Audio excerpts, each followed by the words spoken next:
Apa kritik Anda yang paling yang paling relevan untuk kepemimpinan seorang Anies? Nah, sebagai mantan pendampingnya, apa kritikan ente bro yang paling relevan untuk itu? Mas Asis tadi udah ngomongin soal ini. Oh belum. Oh dimulai dari gue. Pertanyaannya pas untuk Bang Reza karena kan soal kepemimpinan, jadi lebih banyak tahu. Anies ini luar biasa, pinternya, diplomasinya. Dulu saya bangga Pak SBY. Pak SBY itu ngomong bagus, sistematis. Anies lebih baik dari Pak SBY. Bicaranya kita harus akui, ya kan? Semua orang akui itu. Pinter merangkul, basa-basi gitu. Baguslah Anies, baguslah semuanya.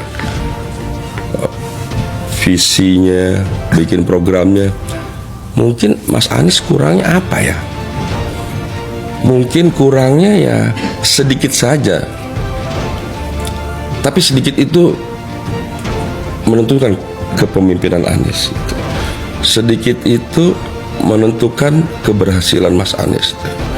Dan sedikit itu ya penting bagi seorang yang tiga tadi pemimpin. Tiga itu tadi. Lu yang ngomong bukan gua tuh.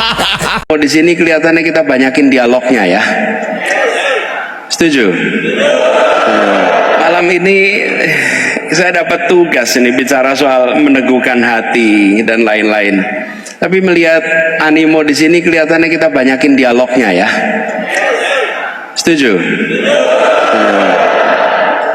Setuju. Memang perlu lebih banyak dialog negeri ini. Tidak boleh terlalu banyak monolog. Ya. Kalau terlalu sering monolog itu nantinya lupa mendengar apa yang sesungguhnya jadi aspirasi rakyat. Ya. Nah. Dan dialog itu tidak selamanya yang diungkapkan enak di telinga. Tapi sesungguhnya pandangan yang diungkapkan walaupun tidak enak di telinga, dia enak untuk masa depan kita bersama. Itu namanya kritik. Gitu. Nah, hakim itu mudah ditekan karena apa? Masa lalunya sering salaman. Karena itulah kenapa dulu ada KPK. Tujuannya adalah terobosan. Tapi KPK-nya sempat dikoreksi undang-undangnya. Walaupun yang koreksi nggak tahu katanya. Saya bisa ceritakan anekdotal teman-teman di tingkat kepemimpinan nasional. Yang kemudian pesan apapun dari kepemimpinan nasional itu bergaung. Pemberantasan korupsi bukan satu-satunya indikasi usaha mengembalikan integritas, bukan. Justru mengembalikan integritas di penegakan hukum dan integritas di sistem pengadilan kita, itu kunci pertama harus dibereskan. Bukan mencari siapa koruptornya, tapi bagaimana institusi penegakan hukum dan institusi pengadilan kita menjadi institusi berintegritas. Supaya hakim-hakim kita, hakim-hakim yang tidak bisa ditekan oleh siapapun. Hakim itu mudah ditekan karena apa? Masa lalunya sering salaman. Sering ada masa itu mudah sekali ditekan. Perkara A, B, C, D, mudah sekali ditekan. Ini teman-teman harus dibereskan. Kalau tidak dikoreksi, sulit. Karena itulah kenapa dulu ada KPK. Tujuannya adalah terobosan. Tapi KPK-nya sempat dikoreksi undang-undangnya. Walaupun yang koreksi nggak tahu katanya. Tapi kembali kepada persoalan ini teman-teman, bereskan di aspek itu. Dalam jangka pendek, institusi ini penting. Yang kedua, governance di pemerintahan. Governance di pemerintahan ini, tata kelola pemerintahan yang benar. Ada begitu banyak aturan main yang membuat orang terjebak di dalam persoalan korupsi. Bukan diniati untuk korup, tapi aturan mainnya sering membuat orang terjebak di dalam peristiwa korupsi. Korup itu tiga, karena kebutuhan, karena keserakahan, dan karena sistem. Yang karena sistem ini bisa diperbaiki dengan cepat. Yang karena kebutuhan, gajinya dipenuhi. Yang karena keserakahan, hukumannya dibesarkan, dibuat jerakan. Nah, ini teman-teman sekalian, bereskan aspek itu. Lalu jangka panjang institusi pendidikan. Dan tokoh-tokoh yang berada di dalam panggung-panggung utama Republik harus menunjukkan keseharian dan praktek-praktek kehidupan yang berintegritas. Jadi praktek-praktek dibutuhkan. Teman-teman sekalian, saya pernah berapa kali ceritakan, tapi menceritakan di sini.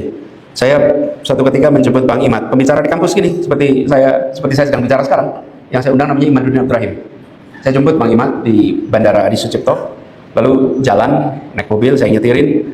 Sambil jalan, saya ngobrol, saya bilang, Bang Imad, saya baru sadar Bapak Bang Imat itu ternyata insinyur listrik, karena bukunya kuliah tauhid seperti ustadz ya. Ternyata insinyur listrik. Terus saya tanya gimana ceritanya jadi insinyur listrik, kan dia bilang tahun 50-an dia masih SMP, ada peresmian bendungan Asahan di Sumatera Utara. Dia dan orang-orang sekampungnya jalan kaki hampir 6 jam untuk mendengarkan pidato Bung Hatta, karena Bung Hatta yang meresmikan. Pidato Bung Hatta itu jangan bayangkan seperti pidatonya Bung Karno ya. Kalau Bung Karno itu menggelegar, kalau Bung Hatta pidatonya datar. Dan dia mengatakan, Bung Hatta pidato mengatakan begini, hari ini kita meresmikan bendungan Asahan, kira-kira begitu. Ke depan Indonesia membutuhkan lebih banyak lagi bendungan-bendungan seperti ini. Kenapa? Karena Indonesia membutuhkan energi yang sangat besar, dibutuhkan pembangkit listrik yang amat banyak supaya bisa menghasilkan tenaga listrik yang banyak. Indonesia masa depan, kata Bung Hatta nih, membutuhkan insinyur listrik yang amat banyak. Apa yang terjadi? Kata Bang Imat, semua anak-anak di sana ingin jadi insinyur listrik. Kenapa? Karena kata Bung Hatta. Teman-teman, apa sih fenomena ini menarik? Tidak ada hadirin di sana yang mendengar pidato Bung Hatta lalu membayangkan gini, apa sponsornya kontraktor listrik ya? Apa saudaranya punya bisnis listrik ya? Apa dia punya kepentingan bikin waduk ya? Tidak ada pandangan seperti itu. Yang ada adalah kami dengar, kami laksanakan. Artinya apa? Ini orang berintegritas dan rakyat memiliki kepercayaan tanpa syarat kepada pemimpinnya. Itu yang harus dikembalikan lagi di Republik ini. Ketika pesan-pesan dari kepemimpinan itu pesan-pesan yang dipandang sebagai pesan penuh dengan nilai integritas, punya pondasi moral yang kuat, sehingga gagasan yang digulirkan bukan saja gagasan yang diterima sebagai ini benar, ini baik, tapi ini dipercaya. Nah, ini yang harus dikembalikan. Jadi teman-teman sekalian, PR kita besar. Nah sekarang untuk kampus, yuk mulai dari kampus. Bagaimana kegiatan-kegiatan kemahasiswaan adalah kegiatan-kegiatan yang bisa dipertanggungjawabkan, kegiatan-kegiatan yang tidak manipulatif, kegiatan-kegiatan yang laporannya enak kalau diaudit, kegiatan yang semua pengelolanya itu bisa dengan transparan menceritakan. Ini PR. Kenapa? Karena kita dulu tidak dimulai dengan didik integritas sebagai prioritas pertama kita. Ketika TK, ketika SD, tidak. Enggak. Bung, teman-teman lihat kalau anak-anak SD, mungkin TK, pelajaran TK itu bisik-bisik dari kuping itu, ingat kan? Apa namanya? Bisik berantai. Itu kan permainan, bukan? Permainan apa itu? Pesan berantai. Pakai bisik-bisik. Itu untuk apa itu? Ngecek integritas teman-teman. Ya, pesan lewat satu kuping ke kuping lain muter, pas sampai di ujung masih sama nggak? Itu dia. Itu dia, hilang di jalan. Ini baru kalimat saja, sudah banyak yang mengelola di jalan. Teman-teman, kalau ini tidak dikoreksi, problem. Jadi PR kita, jangan sampai kita hanya menengok ke depan sana. Oh Anda salah, Anda koreksi, bukan. Yuk kita, ini PR buat saya, PR buat kita, PR buat Anda, buat semua. Mari kita prioritaskan soal integritas sebagai agenda terpenting untuk pembangunan di institusi manapun, termasuk di level negara. Itu aja sebagai pembuka. Terima kasih. Assalamualaikum warahmatullahi wabarakatuh. Halo teman-teman, berjumpa bersama saya di Politik Dangi. Ya, ini menarik sekali ya. Di sebuah acara podcast, teman-teman ya, hadir beberapa narasumber di acara podcast. Hostnya itu adalah Rizal Akbar ya. Akbar Rizal, teman-teman, dan juga ada Ahmad Riza Patria. Ahmad Riza Patria ini adalah kader Gerindra, dulunya wakilnya Anies waktu Pilgub Jakarta. Dan kemudian host ini bertanya kepada Riza Patria, ya, apa yang akan engkau kritik kepada Anies Baswedan? Ya, ini seolah-olah pertanyaannya ini menjebak ya. Dan syukurnya Riza Patria ini teman-teman sangat cerdas. Beliau bahkan tidak mengkritik Anies Baswedan sama sekali.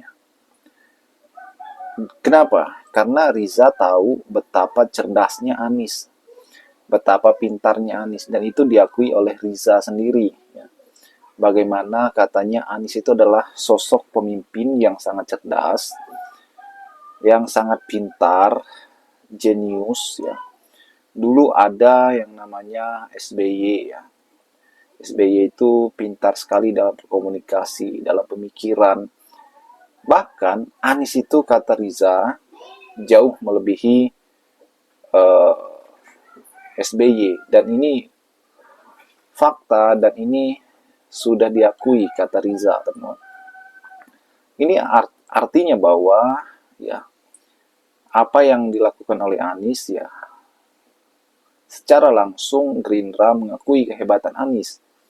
Ya, apa yang disampaikan Riza, teman-teman, Ahmad Riza Patria ini, yang juga adalah wakilnya Anies waktu di Pilgub Jakarta dulu, ya, menggantikan Sandiaga Uno, ya. Ini sangat luar biasa, ya. Dan tidak heran per hari ini, ya, hanya lawan politik Anies lah yang tidak mengakui kehebatan Anies, ya. Namun orang-orang yang sudah bekerja dengan Anies tentu sudah tahu bagaimana sepak terjang, bagaimana cara kerja, bagaimana kehebatan Anies, teman-teman. Jadi sangat layak sekali kalau misalnya Anies ini menjadi pemimpin masa depan, ya. Pemimpin yang cerdas, pemimpin yang hebat, ya. Dan cocok menjadi presiden di kemudian hari, ya. Dan kita akan melihat gebrakan-gebrakan Anies Baswedan ke depan, teman-teman. Baik sebagai tokoh, ya, maupun sebagai pejabat suatu saat nanti. Bagaimana menurut kalian? Kita diskusi di kolom komentar.